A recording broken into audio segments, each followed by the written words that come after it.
করছে তারা লাঠি দিয়ে মালা বদল করছে। তা বলছি ফুল সজ্জাটা কি পাইপ লাগিয়ে হবে?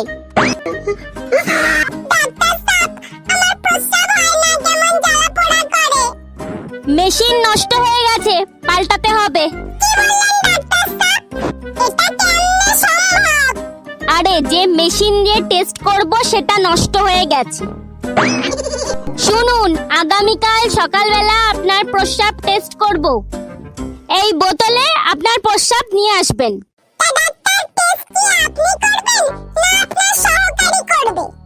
আমিই করব।